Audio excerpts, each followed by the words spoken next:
Okay, assalamu alaikum. So you're here today on Speaker's Corner again. If you're back for more punishment, inshallah. So I'm with my guest today, a friend of mine, Jordan M. has been in before. Assalamu alaikum, Jordan. Wa alaikum salam. Thanks for having me. So let me put my glasses on and I'm over my headphone. Okay, so people, today's phone-in. And what we put it down as? Are Muslims good for Britain? So I don't know.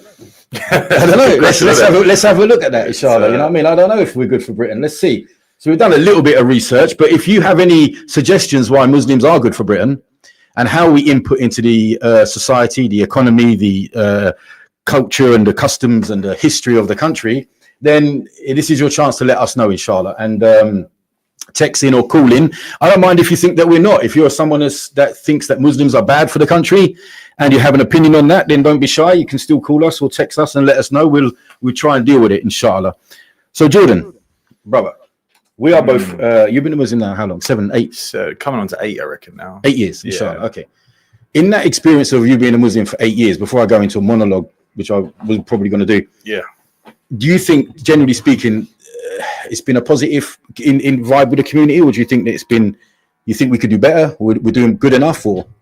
As a community in general, yeah, I guess speaking from my point of view, I mean, the Muslim community, the first thing that hits you is the amount of charity they give, right? 4 times the amount of the non-Muslims. So that's like 4 times. Something you notice when you come in straight away. 4 times. Yeah, it's actually 4 times. And these aren't just specific to Muslim organizations. Muslims also help other organizations as well. So that's obviously an impact on society. That's just one there. That's something you notice when you come in, isn't it? Well, I do a little bit with MATW as an ambassador, and it amazes me just on the charity thing that you mentioned, how much they give. Yeah, you know how much people so just keep giving. For me personally, you come into the Ummah and the generosity of people, not just financially, but it's even the time they give you. And the Muslims are generally the first people to help each other, right? From what I've seen.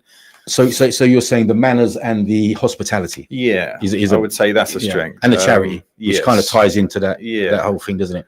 So I've done a little bit of digging, and so if you can text in why you think, or call in why you think we're a positive impact. I did try and go back. I was going to go right into the 8th century with King Offa of the Mercian Empire of the country. Okay. And he had coins that had the Arabic inscriptions of the Shahada on it. And there was no one to be trade between the 8th century kingdoms of Britain and the I would have supported North African Arabs trading ways, but I didn't want to go back that far. So I went to World War One. Okay. Right, because it's kind of within World War One is kind of within living-ish memory. I don't know. Is any alive? Yeah, past century. Not World War not One many, is like World War One. No, but you'd have to be over 100 years old, wouldn't you? Yeah, but they had televisions, but they had films, so we could document it, isn't it? Yeah. So have a guess in World War One. So I'm going to ask you the question, okay, inshallah, because I wanted to do this before I got into the economics of it, you know, because we all could throw around how much money the Muslim community and everything else, okay? But this one took me back. How many Muslim soldiers, service people, do you think fought in World War One? Cool. So this is from any country, right? Yeah, it doesn't matter. They're just a Muslim. They're Muslim. Because the important when we're speaking about Muslims, we have to understand it's even in this country. Yeah, it's an accumulation of different communities. Yeah, we just call them Muslim. Innit? How many do you think it was? Cool. That's a tough one. If I said 50,000, you would be way out. It's up 2.5 million in World War One. Now you know that was a European war, unless my geography is right. How many of those in World War One of those 2.5 served with the Allies? Okay, how many of those do you think died in World War One for this country? Yeah, fighting for us, France, because don't forget France had the North African countries. It had Algeria. It had sub-Saharan Africa. Big amount of that number died then. Yeah, big amount. Did you say 2.5 million? Served. So I'll say 2 million. Did they? No, it was 885,000 soldiers died. Okay. 400,000 of them were from India. Okay. In the First World War, that freaked me out because I didn't think that was. I thought it might be like nearly 1 million people died for this. Nearly a million Muslim soldiers died in World War One, fighting in a continent miles away from where they come from for a fight that probably had nothing to, well, it didn't have anything to do with them. I don't think Hitler didn't say he was going to invade India or Africa, did he? In World War One, I don't think, anyway. I don't think he had designs on Africa in World War Two. Presumably these would be people that were invited over, didn't come over on a boat. What's that? Oh, right, yeah. No, I don't even think they come over. I think they were just inscripted into the army because we just had the army, didn't we? So we just. So that was from India alone. So it was So it was 89,000 Muslim soldiers died, but 400,000 of those, 885,000 were from India alone. Okay, that's in World War One. That's got to land because that's look. Do you think that the average white guy out there that is screaming for these people not to come into the country, going back to World War One, World War Two is different? It's interesting because a lot of people have said to me, my grandparents didn't die for this. Yeah. And you think, well, actually, a lot of Muslims died alongside your grandparents. A lot. For this. A lot. So I didn't know that. I mean, up until this morning, I didn't know that. Numbers. Not those. I knew because they had the empire. I thought, I bet they had some in there. Sure. But I thought that mostly the Indians and the North Africans, because a lot of this comes from India, obviously, what was then called India. Now I suppose it's separated into Pakistan as well, isn't it? And Bangladesh, and then North African and Sub-Saharan African countries and stuff like that. Some of them might have been from elsewhere. I thought there would be some, but they'd be more like do the labouring. Yeah, like the carrying and the fetching, and they wouldn't let them fight on the front line because it would be that thing like in the American Civil War, where they didn't want black people killing white people. Even if they were fighting on supposedly behalf of the black people. So going to World War II now, okay.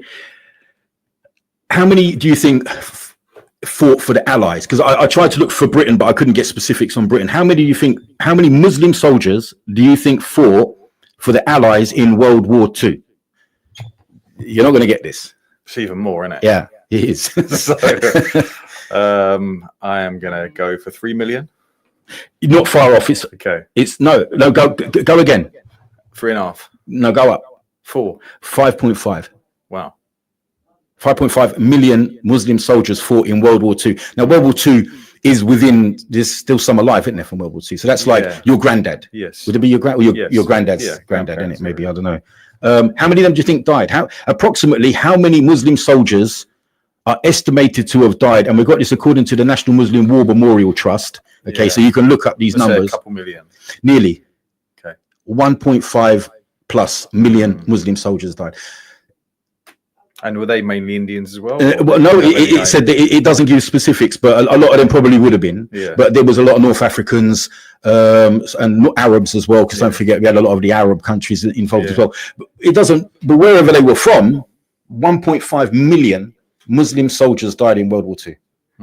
I think we got to give that a minute to land. Yeah, it's interesting if you were to go in like a time machine and go back. Because obviously Islam has now been painted into a certain type of thing, isn't it? Our grandparents, did they have the hate towards Islam that current people, some do? Probably not then. They're fighting alongside them in a war and, trusting them and serving with them. So this is interesting, the evolution of how Islam has become this, not by all, but bogeyman. The bogeyman. Yeah. The bad guy. Yeah. The Tony Montana leaving the restaurant. You ever seen that bit? I have. Okay, he's the bad guy. Now we are Tony Montana leaving the restaurant. Scarface, yeah. Okay. But 1.5 million Muslims. Now, when you're standing, not you, bro, but someone standing outside a hotel shouting about, we want you not coming into this country. Do they understand that 1.5 million of these people's living ancestors could have been fighting alongside their ancestors to fight the Germans, yet the Germans are more welcome here now than the people that fought alongside us to fight the Germans. The Germans were bombing us, and the people that died alongside us are not welcome here, but the people that were bombing us are now more welcome than the people that died defending us or fighting alongside us. Yeah, or are they kind of like, we fight for us, but you ain't living here. You ain't one of us. You can help us when we need it. I don't know. It's interesting. I don't know if that's even in the mind of most people. Do they know that? Most people in history will think that, they're not aware of the Ottomans or there are the different empires fighting each other.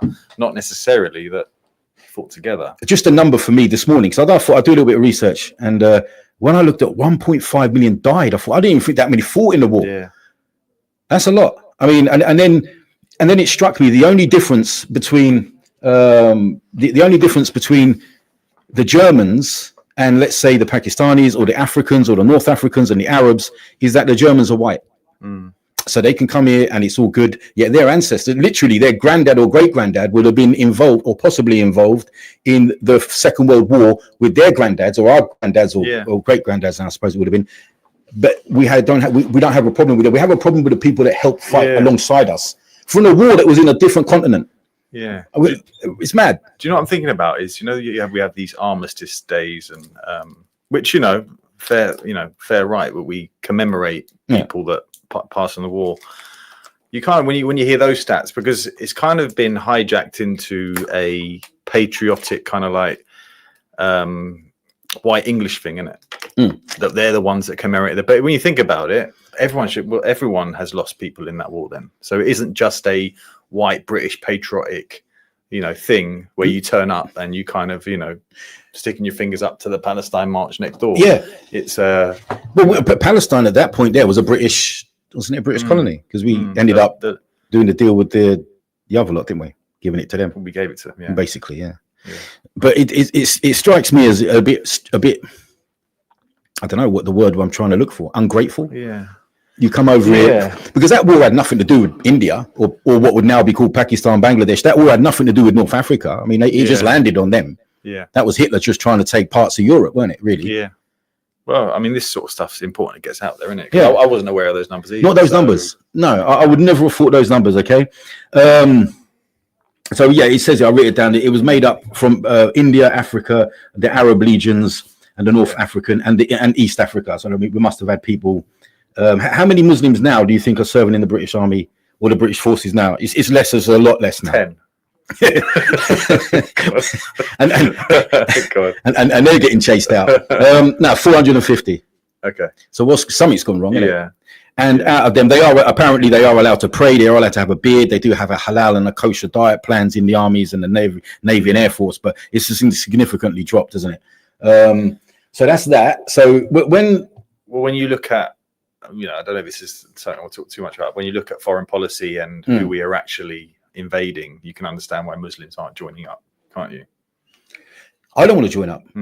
If someone invaded this country, I would like to think that I would have the courage to fight to defend the country because I live here. If let's say the Germans started to come back again, if you're fighting for against oppression, I would fight. But if you are going to Afghanistan, Iraq, and doing not a chance, not a chance. People can do that. So not a chance. I'm going over to another country or want my sons to go to another country and fight on the bequest of very, very rich elite people to kill other poor people so they can get even richer. Not a chance. But if someone invades here, then I'm up. You know what I mean? For what good I'll be, I don't know, but I'd have a go. But I would fight.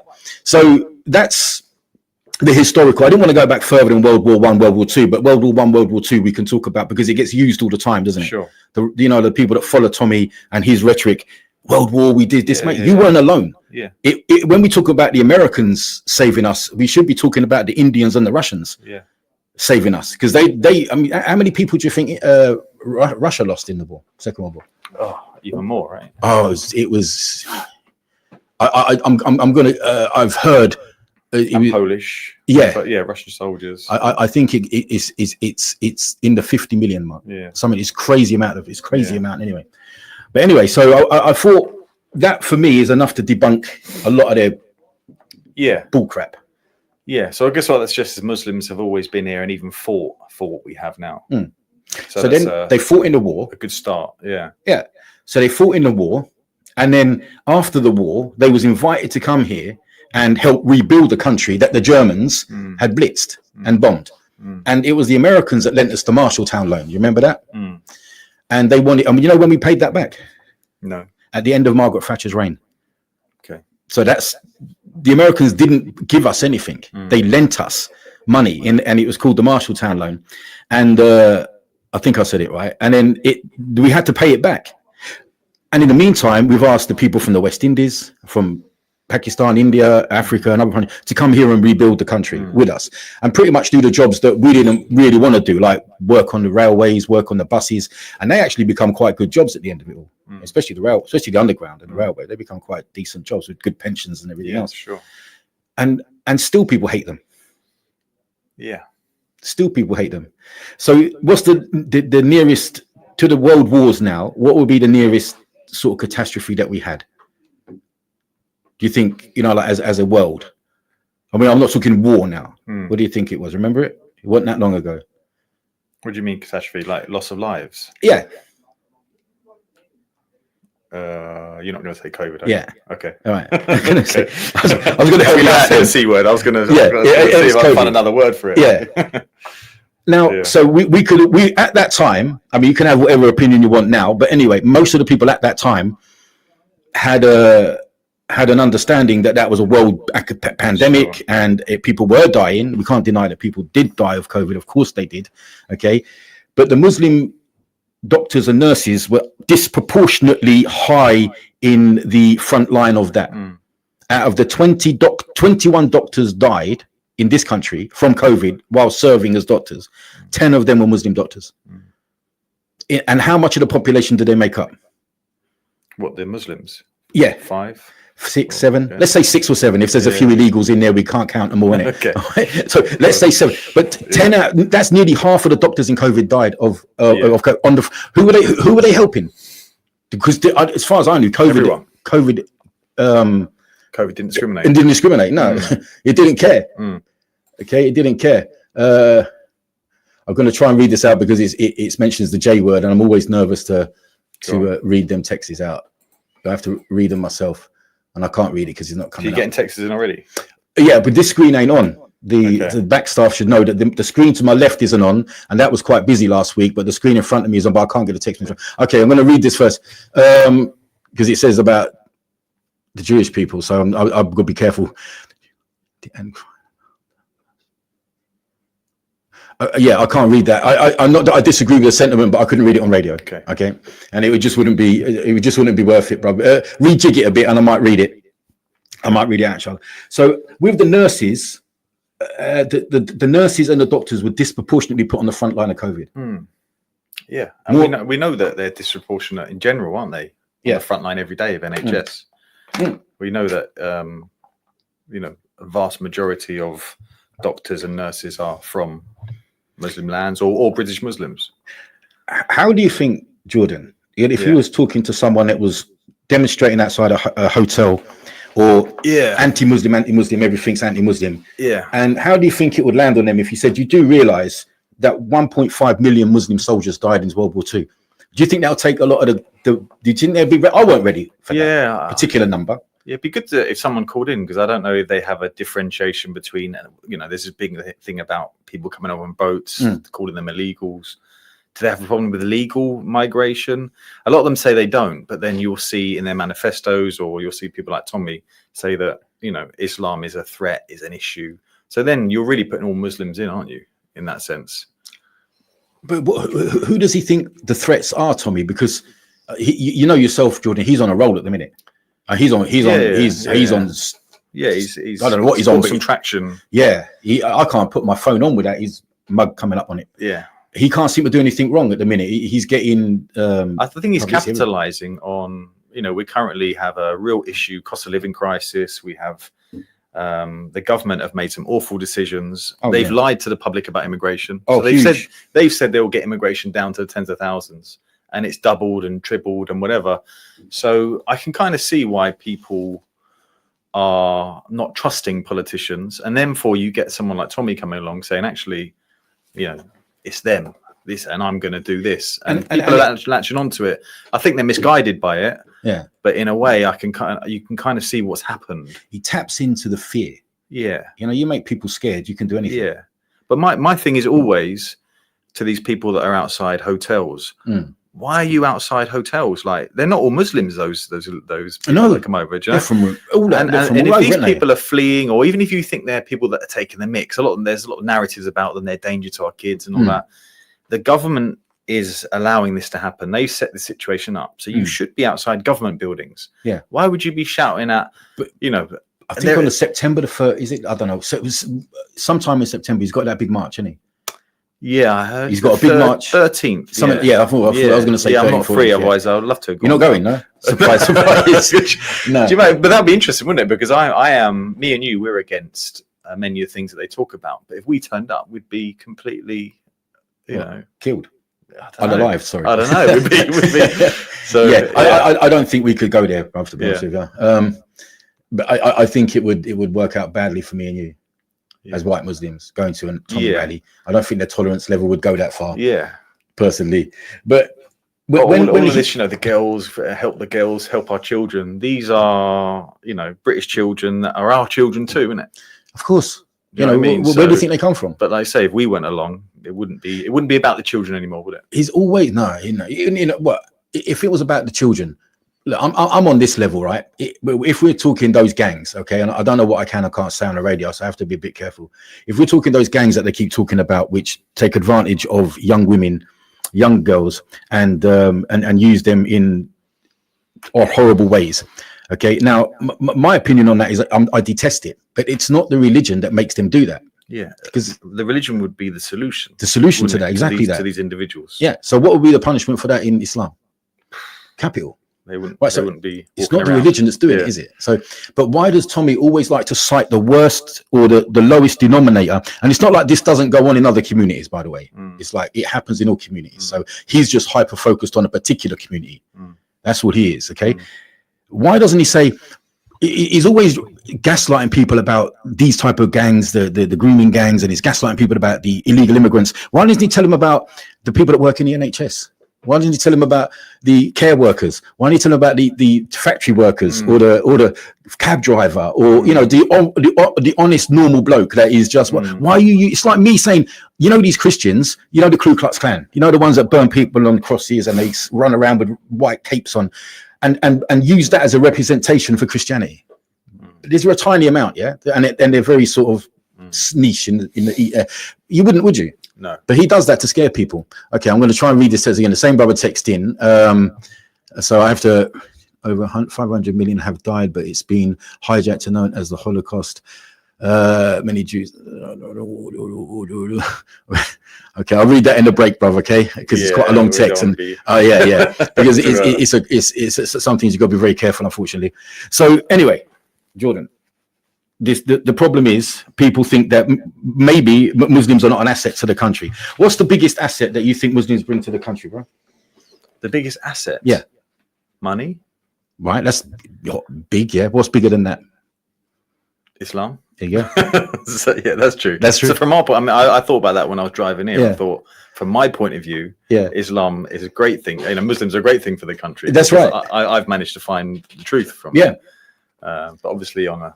So the best asset that we could represent in this or bring to this country would be dawah. I know we bring money and everything else, and apparently millions of Muslims die in wars. But the best thing that we can bring is dawah, because there'll be no dawah here without Muslims. There'll be no masjids, there'll be no reverts, there'll be no worshipping of Allah, there'll be none of that. So I think that's from our point of view. But let's say you had a British person watching this, they may not see dawah as a good thing for the UK, would they? But from a Muslim perspective, which I understand that from their point of view. Fair enough. I understand from their point of view. I mean, they're not going to understand that, but sometimes people don't understand what's good for them, in my opinion. Yeah. So, but from my perspective, and obviously from yours as well, the most powerful thing that we bring to this country is Islam. Yeah. And or anywhere. Yeah. And this country is secular, so that by definition, the Sikhs are allowed to be Sikh. The Jews are allowed to be Jews, the Muslims are allowed to be Muslims, and that's the way we live in. Because a lot of people say, well, in a Muslim country, you wouldn't be able to get away with preaching Christianity, for example. But that's a different scenario. And for me, I don't know what you think. If this country was more Christian, then I'd understand. But it's only Christian when it suits them. It's a secular, it suits them, yeah. So it's only Christian when it suits them. So after we've got a break coming up in 30-something seconds, inshallah. So after the break, we're going to go more into the finance of it and the nitty-gritty of that. Yeah, I think it's good because British Muslims do contribute a lot to the economy. Way more than I thought. Yeah. So I'm going to, after the break, because I did write down some figures of how much money we bring into the country or how it's generated by Muslims. I don't think it's a case of Muslims being bad for the country. I think it's come down to, could you do without them? Could you live without them? Yeah. I mean, because after the break, we'll go into that. I don't think we could as an economy, at least anyway. Yeah. Well, Allah knows best. But anyway, people, after the break, we're back. Send me in your texts, inshallah. Assalamu alaikum. In Luton and its surrounding areas, it is now time for Salat al-Asr. लुटन और इसके मज़ाफ़ात में नमाज असर का वक्त हुआ चाहता है. This azan has been sponsored by Ideal Properties. Contact us on 01582 72 1110 or log on to www.idealpropertiesltd.co.uk. Allahu Akbar, Allahu Akbar, Allahu Akbar.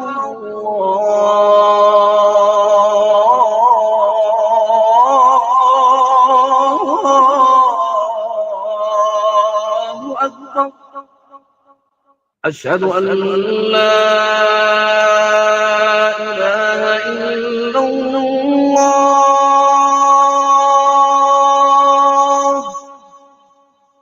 أشهد أن لا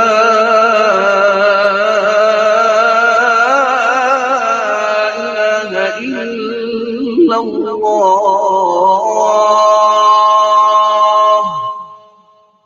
أشهد أن محمدا رسول الله. أشهد أن محمد رسول الله.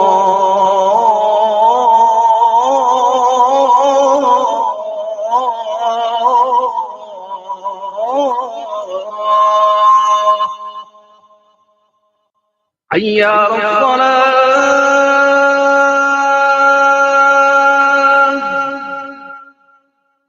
حي على الصلاة.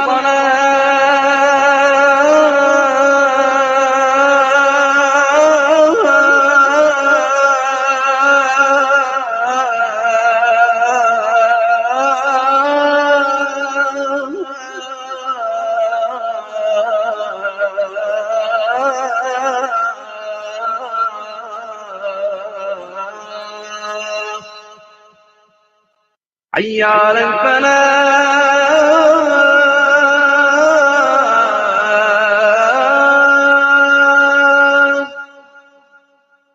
حي على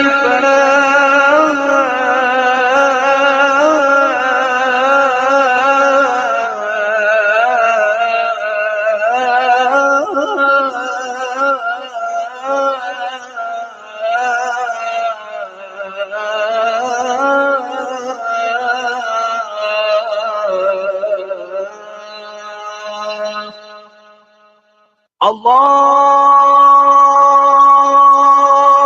أكبر،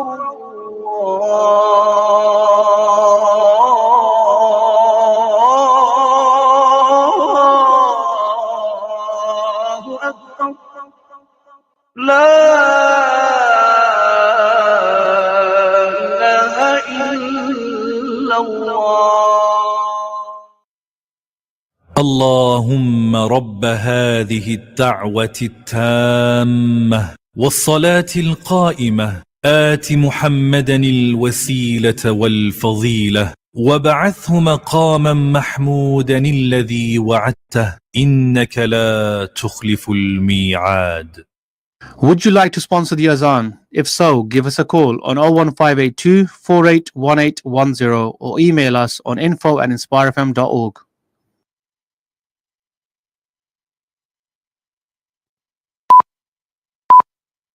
From the studios of Inspire FM, the time is now 6:30.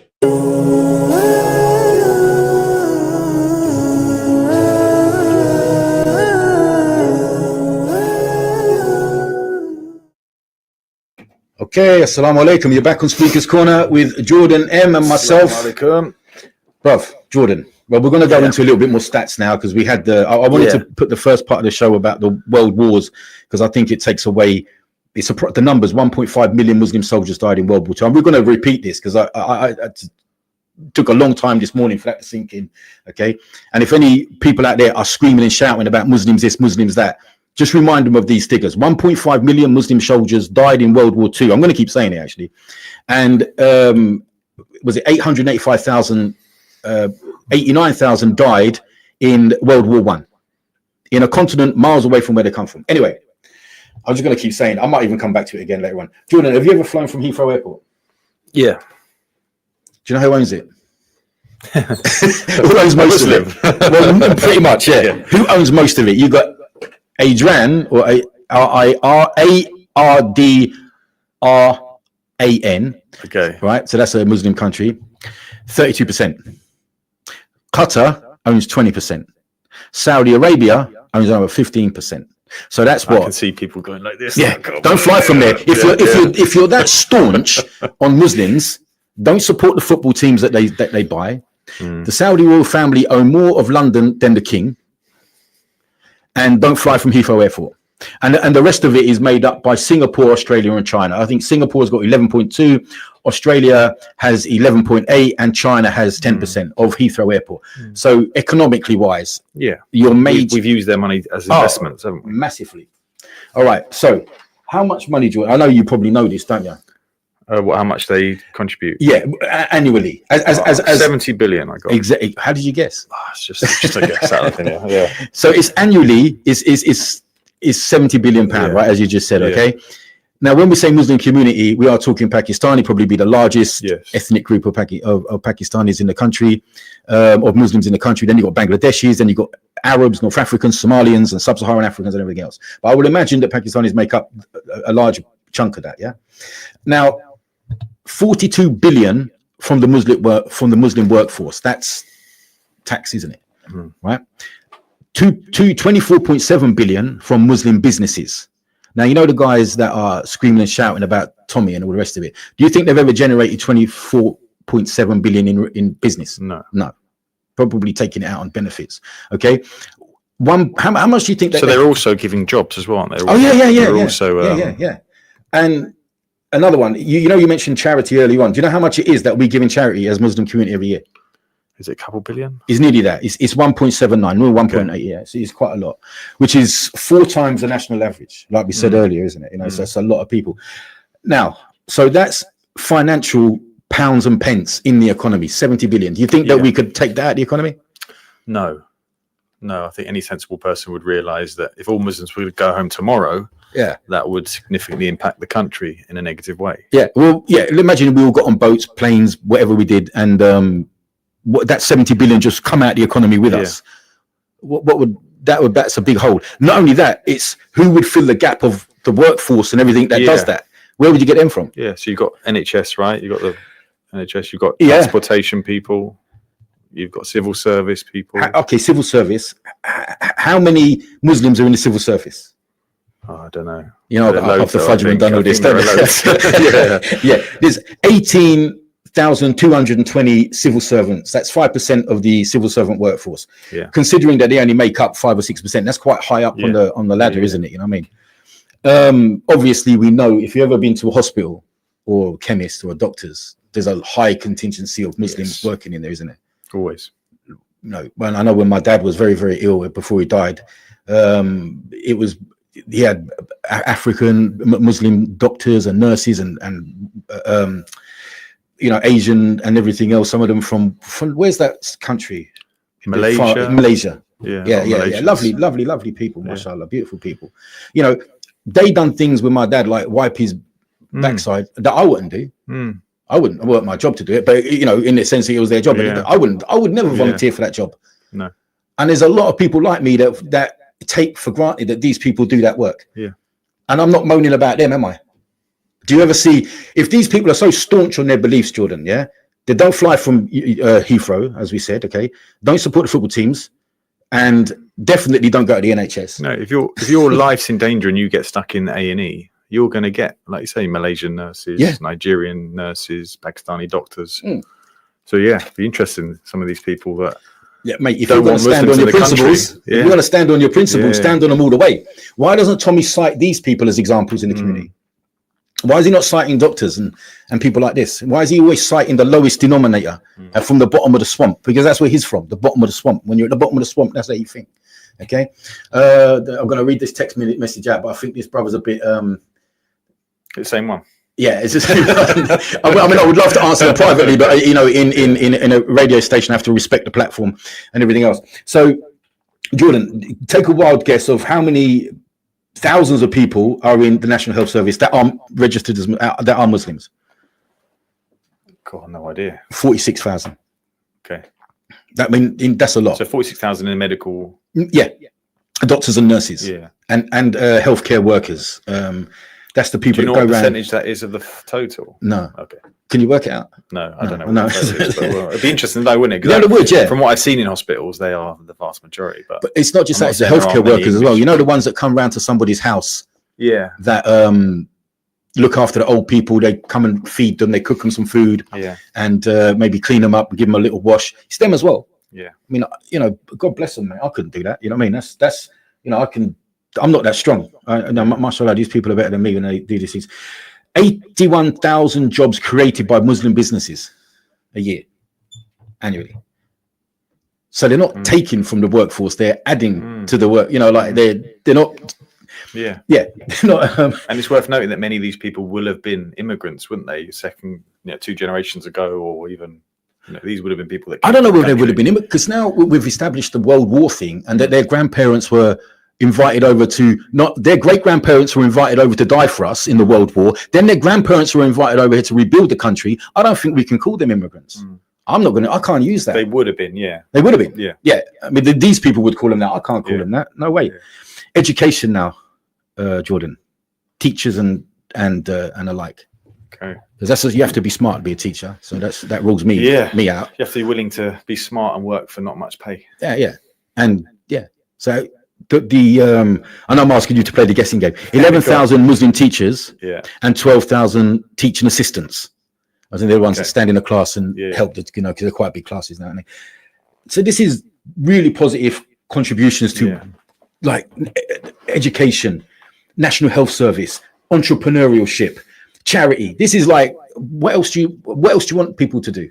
The army, like world wars and stuff like this. They buy up more of, like the Saudi royal family, like I said, own more of London than the king.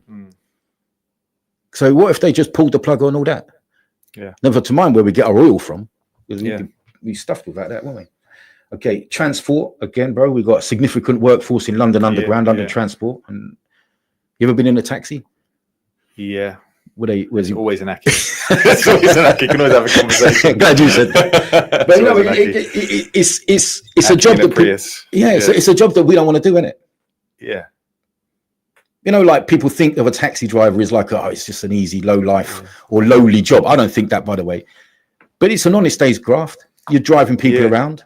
You've got taxis and you've got the Just Eat delivery drivers, all these people. These are services that now we really rely on. We don't want to do it. Let's be honest. White people don't want to do it. Yeah. When was the last time you seen a white delivery driver?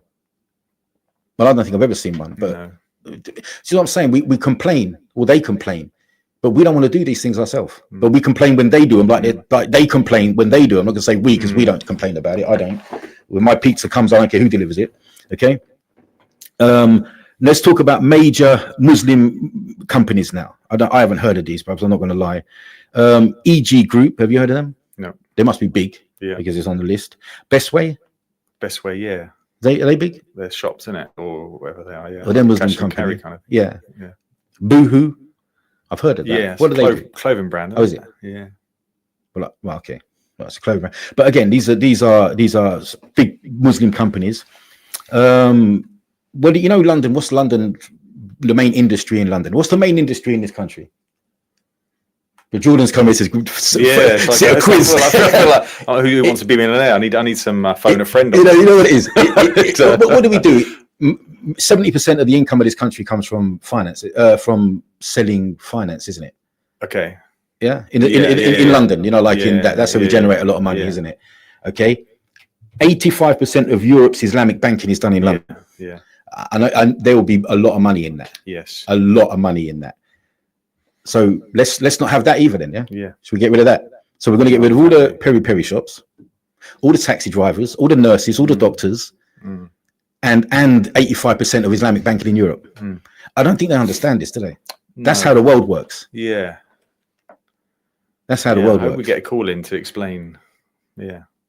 Because this is the stuff here. I mean, I'm not just going to go on it because we know we have problems in the Muslim community. No community is perfect. I'm not going to paint us as a utopia community because we're not. We have issues. everybody has issues, brother, and we're not saying that there's not a wrongs in our community. I think it's not many times that we hear the positive sides of Muslims in the UK. So there are negatives that we can highlight another time as well. But it's good to. I think I'll enjoy that. But I mean, I'm enjoying this because we've got stuff to work on as well. I'll hugely got stuff to work on. But like I said, this is the stuff that these people don't know. Because if I didn't know it until after Fajr this morning, the average Tommy Robinson guy ain't gonna know this. Yeah. Because I'm considering that me and you will probably be better informed about the Muslim community than they will. The problem is, would you say, and we spoke on over the break about Brexit and stuff, is that the average working class person that's just trying to make ends meet, struggling to pay the bills, they're not necessarily looking at life on a macro level, on the economy. And no, they're not. How things, for them, they think it doesn't affect them. They're just thinking about their community, what they're seeing happen.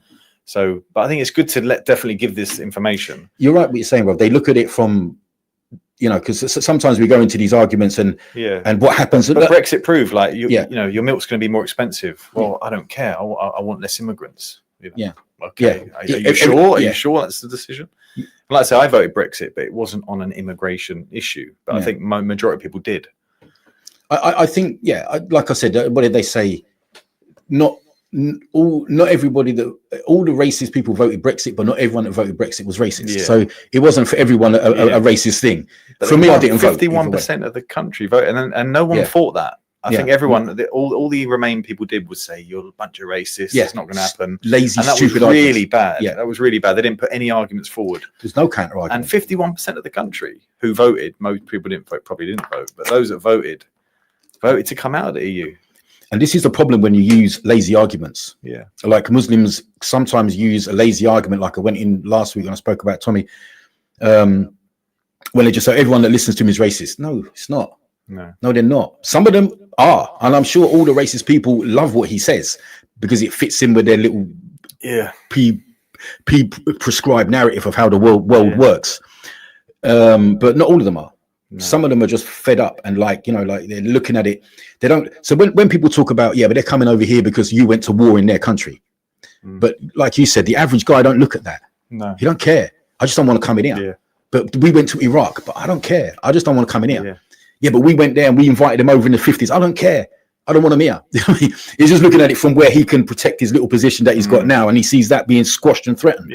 So I understand the argument. I understand where they think from, and I think you have to be a little empathetic before you can deal with it. You can't just we don't want to be them people. Okay.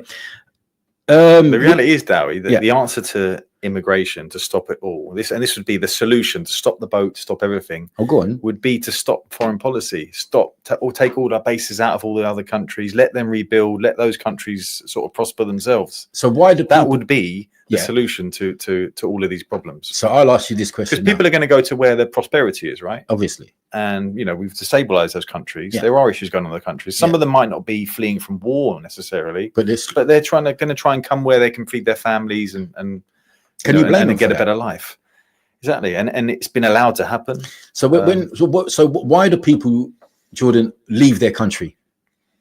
It could be war, like you just said. Like it's just like chaos over there, and they want to get out. Other reason is economic, isn't it? Opportunity. Like, mate, I'm not earning anything over here. Exactly, I've got no future. All I'm so doing what would you do in that situation? Yeah, definitely. I think it's hard to know, isn't it? But I think in that situation, I would be looking to go to a better place. Right. So you'd go to a country where you thought the prospects were better for earning money. Would you necessarily drag your wife and kids across two or three continents to get there? No. What would you? We would get there ourselves, plot ourselves up, get ourselves set, and then start calling them over. When because we don't want to drag them through sleeping rough in tents or whatever they have to do. So when they say they're coming over here, young men are coming, because they're the only ones that can make that sort of journey safely, and even then it ain't safe. Yeah. Would you know that? Because obviously you can't apply for asylum online or from any. They have to turn up in a boat. It's the only way the government's allowed for them. I know. If you're from Lithuania, did you know that you can actually apply for asylum online? So if you're from Lithuania, you don't need to get on a boat. If you're, and I don't know if this is a white thing or why we allow that. Thing, So, but in Europe, you can sort of apply for asylum and then get a plane over. The only method of way of coming across for these guys is to come across in a boat, which, there are people traffickers charging them money and bringing them across. It's a criminal. It's a criminal. Yeah. It's given birth to a criminal. And I don't support business. this, but what I refuse to do is to class everyone on that boat as, you know, a danger to our kids, taking the mick, awful people, and then hang outside their hotel where they're getting £10 a week or something. Yeah. Do you know what I mean? They have to live there for years in a hotel. Yeah, they can't move anyway. Yeah, they can't move front. And you've got or back. people outside, you know, shouting at them, "We're going to burn you down." And You see, whose fault is it then? I think it's government. Exactly that. All of our energy should be at the government. So what did you say earlier? Why are they standing outside hotels when they should be standing outside Parliament? Yeah. And shouting? Because look, if I was living in a country, say this country was on its backside, and it probably will be quite soon, right? I would want to go to a country where I thought I could do better for myself. Yeah. Now, the government, like you say, they don't put any embassies in the countries or apply online schemes or anything like that, where they can stay in the country of origin and apply to come over here legally. And if they're accepted and they pass all the jump through all the hoops and tick all the boxes, then fine, bring them over. Okay, but they can't do that. So the only way they can get here is to physically get here and then apply. Which is what we don't want to happen. One, it's dangerous for them, and two, we don't know who they are. So we have to have a system where we can check who's coming in. They have to be vetted, don't they? Yeah, they have to be vetted. But there's no way of vetting them because they don't have a system in place to vet them. And if they can have it in, what did you said Lithuania? Why can't they have it in Mauritania? Yeah. See, I got one that rhymed. Yeah, Mauritania. That's good. That was good, wasn't it? Yeah, that's good for the Danish. Oh, you didn't even know it. Oh, yeah, exactly. So, but why can't, if they can do it there, why can't they do it there? Exactly. But they're angry. See, the gaslighting is, you know, your life is terrible because as multi-billionaire corporations, we've been rinsing you poor people in this country for decades or even hundreds of years, but definitely decades. But you know who that guy over there, it's his fault. Exactly. It's such an easy. And the culture is really becoming, you know, even around Europe and even our politics, some of the stuff they're saying about Muslims, let alone Gaza, that's not, you know, another thing. It's amazing what people are now, you know, UKIP some of their posters about, you know, what they're going to do to the boats and stuff like that. They'll sink them in it. And what, you know, Muslims are taking over, they're coming into your, you know, these kind of it's getting propaganda. People scared. Yes. It's fear mongering. Yeah. And I got one stat that I was shocked to me, actually. There's not beating your stats, but it was the amount of Muslims that are thinking of leaving. And that's not a good thing. You know, some people might celebrate that, but I was looking at the 65% of Muslims earning over 60 grand a year. So this is the top end. Professional people. They're all looking at leaving. Skilled professional people. Yeah. And we've got countries like Dubai and Qatar now where people are going to go and Bahrain, you know, Dubai, British people Qatar, are going there too. Yeah. So there are other options. And we don't want this country where, you know, all the successful Muslims are deciding to go because they're feeling this kind of, you know, anti-Islam sentiment in general. It's ramped up a lot. Would you say in the last year? It's ramped up a lot since Tommy got out of prison. Yeah, he's been on a wild one, mate. He's been on a roll. The Southport riots, I never thought in 2020, was it 2024? I never thought I would see, you know, people grabbing people out of cars because of their skin color and beating them up. Yeah. I never thought I'd see that. But it's still there. It's still there. It's not far under the surface. And it can be easily stoked up. And it feels like we're only one event away from something like that happening again. So it's scary. London is I'm going to go over here another stat, is the Muslim tourist destination of the world. Yeah. That generates another 2 billion plus. Does that mean most tourism from Muslim countries come here? Well, most, I don't know. It means that wherever the Muslims go to holiday, London is I don't know why they maybe want to come and see London. But it generates another 2 billion a year. So, you know, so we've decided economically Muslims are a good thing. Well, there's 70 billion in the black. Is that right? In the black? Does that mean you're in profit? Yeah. Not in the red. Yeah. It's in the black. So 70 billion. National Health Service, education sector, in the First and Second World War, entrepreneurship, civil service, big companies like Boohoo and things like that. Heathrow. I never want Tommy to fly from Heathrow again. You know what I mean? Because if you're going to have your morals, you've got to have your morals. You got to follow them all the way through, ain't you? Yeah. You can't be eating halal food, mate, and can you? So this is the sort of things that I don't think people understand. And like I say, we do have issues in the community. I know we'll probably talk about them a bit more another day. But this particular show, I just wanted to go in and say, look, we are a benefit to the country. I know you say, but there's a lot of Muslims in prison. Yeah.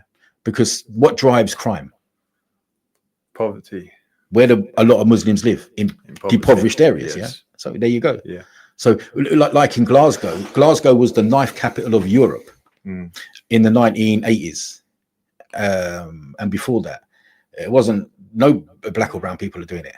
None. It was all Glaswegians. Why? Because it was a very poor, impoverished person. All the shipyards had closed down. Yeah. There was nothing going on.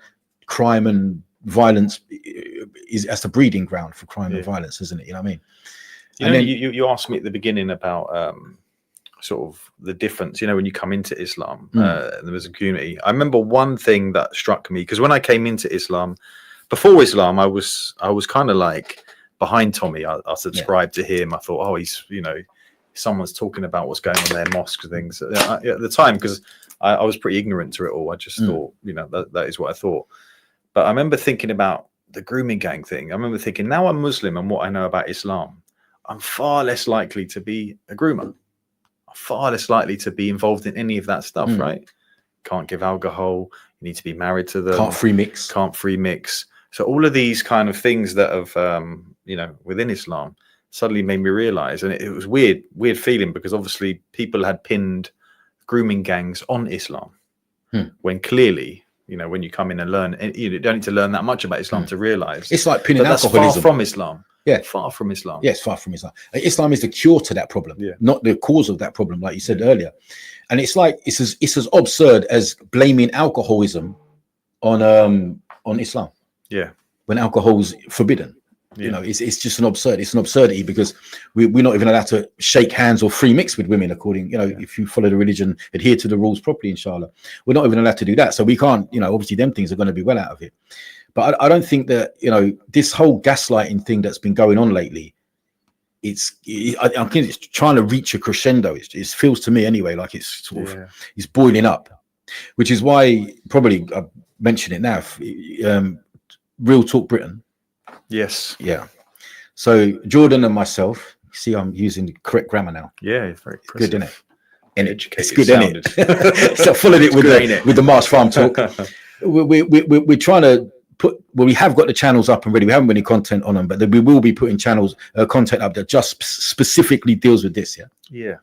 To try and, because what we do have, brothers, we have, and I've been guilty of it myself on social media, is you tend to make content that pleases your audience, and they would be Muslim. So you got all the Muslims over there shouting, "MashaAllah, brother." Yeah. And then you got your Tommy likes, and they're making content that appeals to their audience, and they're all shouting, "Take our country back." Yeah. And there's no one in the middle. Yeah. You know what I'm saying? So as white reverts, I think we feel a responsibility to try and reach some of them people. Yeah. Yeah. And Hamza Zorsis said, didn't he, that because I was sort of saying, how do you say second name? Hamza Zorsis. Tortoise or Zorsis? It's not Tortoise. It's definitely not. Okay, well, some people say that. Sorry, bro. But yeah, he was saying, because I always thought that the Tommy crowd are a niche kind of small crowd that are really they're just there. Yeah, football lads. Yeah, and I've always tried to make content to appeal to the ordinary British person to say, look, don't think like them. And that's a lot of my content's been more sometimes even mocking them. And I've come to the conclusion that isn't the right idea, because I think there's a spectrum of this Tommy Robinson belief. Some British people have just a little bit of agreement. They agree to a point. Yeah, little bits of it. Yeah, and these issues can't just be, you can't just go, you're racist. That we need to get down to these issues. We need to explain to them things. We need to concede certain things. We need to say, you know what, you're right there, to feel like that. Yeah. We shouldn't be doing that. Yeah. But here is, and those conversations need to be had. Yeah. But that will make, because there's an us and them forming, right? And that civil unrest that people are talking about. And like you say, over the history, Muslims have worked together in this country. They fought for the they've died. Millions have died. They're at the front line of COVID, front line of NHS, front line of transport. And yet it takes people like him to come and undo all of that. Yeah, no, we can't let that happen. Yeah. Bro. I can't let that happen. No, I'm going to try. It might make me unpopular. It might make you a little bit unpopular as well. But yeah, I'd be interested. It will be interesting. Yeah, we may lose both audiences. Yeah, but, it's just like just be me and you. Just me and you agreeing with each other, and everyone else is like, well, let's just get them. Inshallah. Yeah. So this show's nearly over, guys. Inshallah, we've got 30 seconds left. Jazakallah khair for coming down, brother. It was an unexpected visit. And I didn't know whether you could actually make it. I was hoping you could, inshallah. Yeah. But we'll do different shows together, Jordan, because I think it's important. And when we put this channel out, when we go live on it, we'll hopefully do it together, won't we? Yeah. We'll put a bit more publicity to it. But Jordan M has got you're on you're on YouTube as Jordan M. Yeah, and I'm on YouTube as Dawid, that white Muslim fellow, or just Dawid, that Muslim fellow. I don't know what I am. Anyway, I'm confused. Brothers, I'll see you next week, and sisters, inshallah. Assalamu alaikum.